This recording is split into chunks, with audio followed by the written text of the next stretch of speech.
Et salut, j'espère que tu vas bien. Donc dans cette vidéo, on va voir ensemble comment réussir sa visite immobilière. Donc ça, c'est la partie 2. La partie 3, ce sera comment faire son offre d'achat et appliquer les bonnes négociations. Et la partie 1, qui est déjà présente sur la chaîne, c'est tout simplement comment réussir son avant-visite. Ça, pareil, c'est une vidéo qui est super importante parce que ça va venir valider ton étude de marché.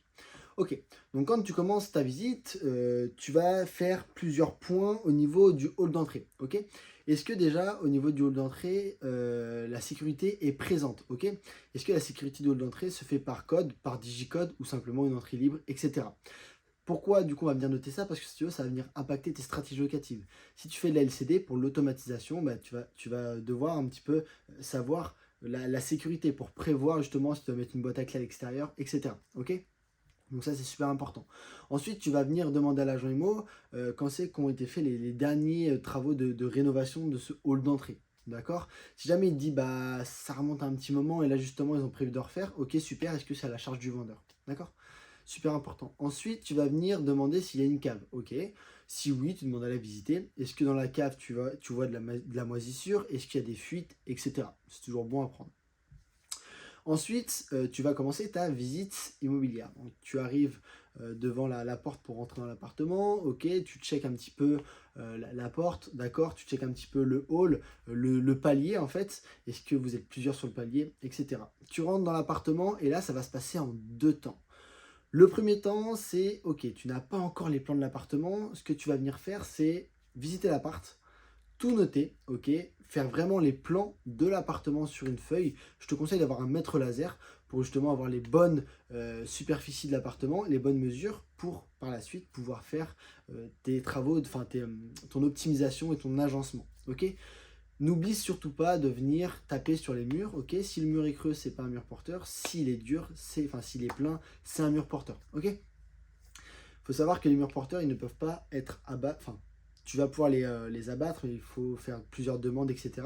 Par contre, les murs qui sont non porteurs, là, tu vas pouvoir tout casser et faire de la création à l'intérieur. Donc ça, c'est parfait. Ok.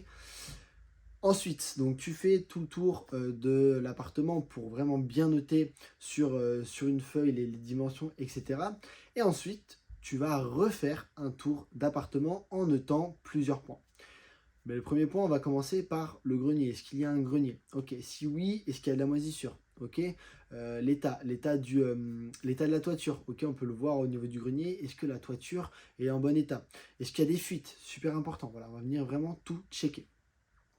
Ensuite, une fois que tu as fait le tour du grenier, d'accord, tu redescends, tu vas refaire le tour, enfin tu refais le tour de l'appartement.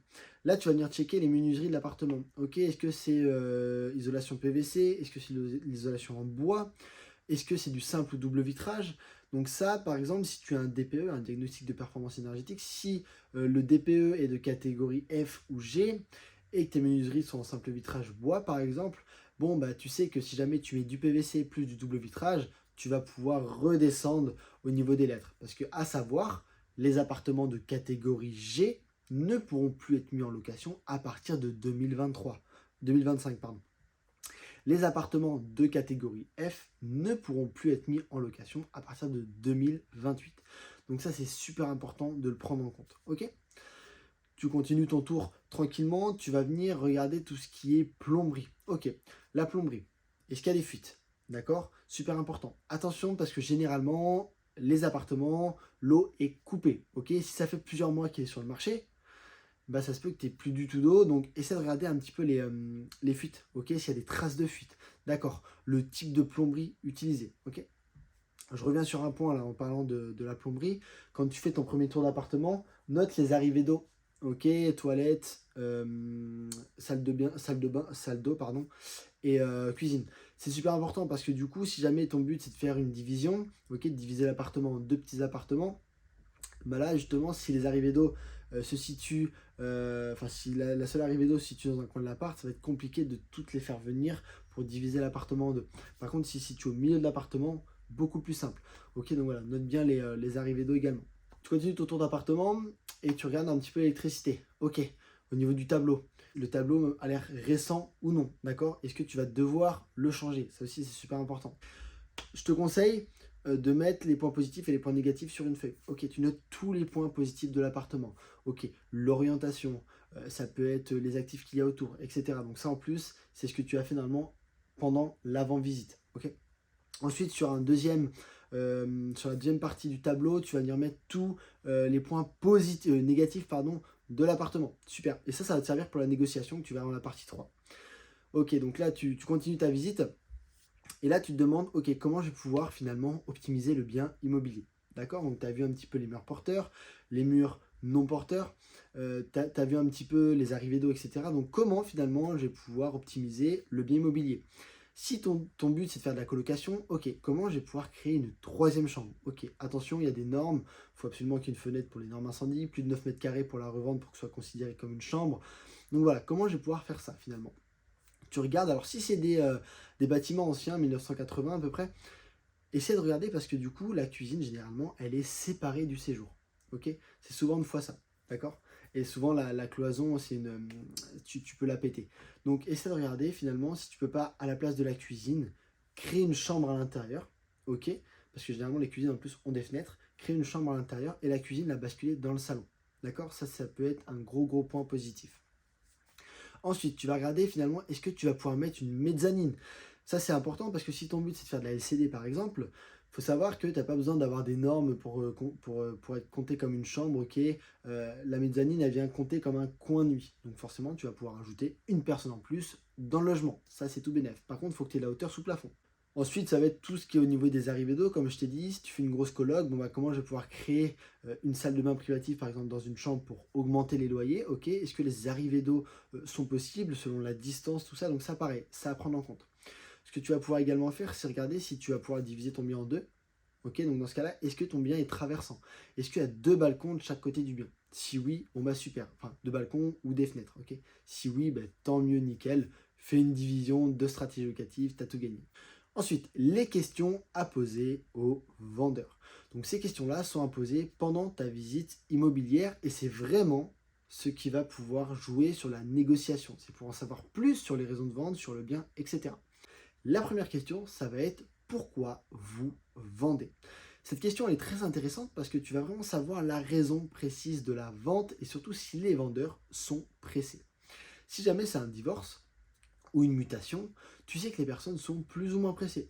Donc tu vas pouvoir appliquer une bonne négociation. Un exemple, si jamais tu veux négocier de 10 000 euros, ok, tu veux négocier de 10 000 euros, et qu'en face tu pensais que tu n'avais qu'une seule personne, et bien lui, ça va lui baisser son prix de 10 000 euros et ça peut l'impacter. Par contre, si c'est un héritage et que derrière tu as 10 héritiers, donc là c'est vraiment pour l'exemple, ça va baisser que de 1 000 euros la part de chaque héritier. Et là, c'est beaucoup moins impactant. Ensuite, la deuxième question que tu vas poser, c'est depuis combien de temps avez-vous le bien immobilier? Cette question, je l'aime beaucoup parce que si tu veux, si la personne te dit bah, ça fait 30, 40 ans que j'ai le bien immobilier, mais c'est tout bénef pour toi. C'est tout bénef pour toi parce que si tu veux, elle a déjà remboursé son crédit, si elle a fait un crédit. Ok.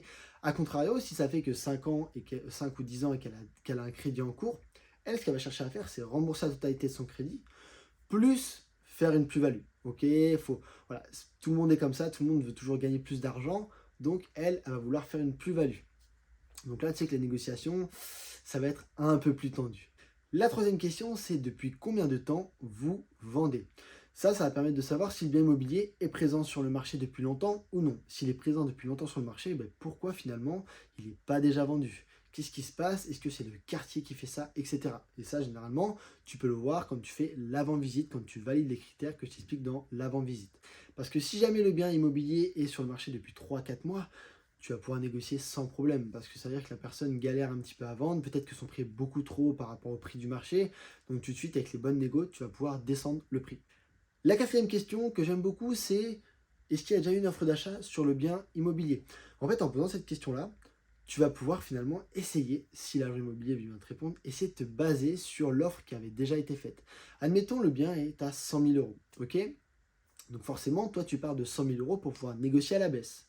Par contre, si jamais tu sais qu'il y a une personne qui a déjà proposé 90 000 euros et que ça avait été accepté et que finalement la personne a pas eu son crédit immobilier, bon bah t'as pas à te prendre la tête. Tu vas partir de 90 000 euros et tu vas essayer de négocier encore un petit peu. Tu vois, donc ça c'est super puissant.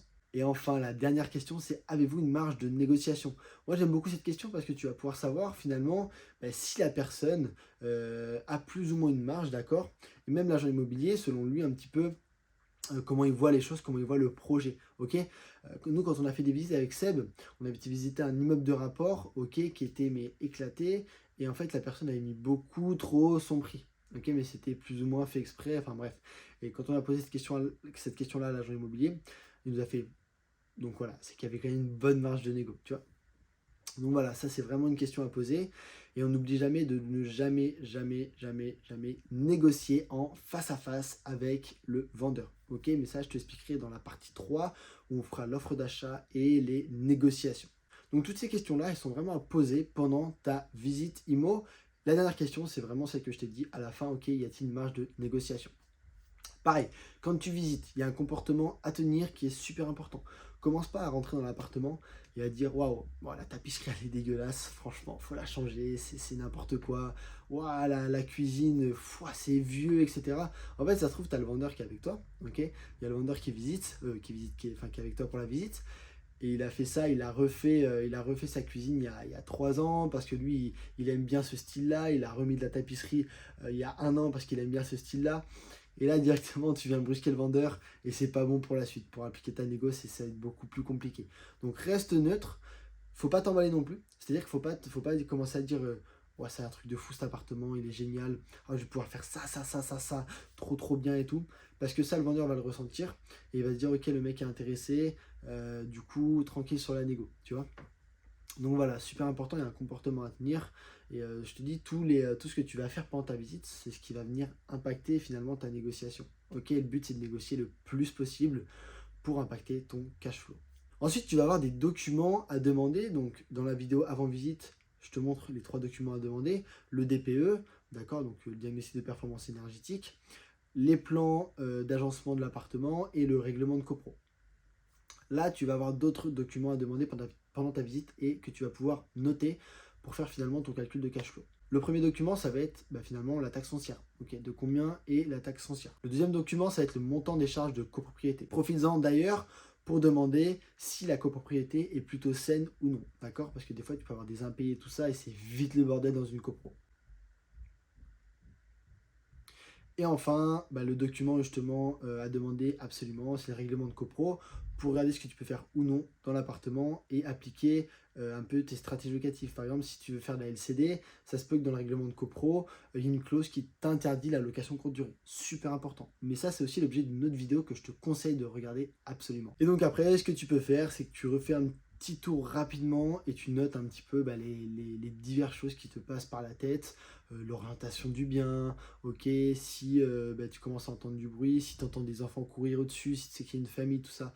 Voilà, n'hésite pas à poser le maximum de questions, d'accord, au niveau des voisins, au niveau de l'immeuble, d'accord, au niveau de l'appartement, pose un maximum de questions. Mais déjà, avec tout ce que je t'ai dit, avec tout ce que tu as à regarder là, c'est vraiment, c'est ce qu'il y a vraiment, tu vas voir dans la partie 3, pouvoir amener de la négociation surtout, et des preuves, d'accord, parce qu'on négocie jamais sans preuve.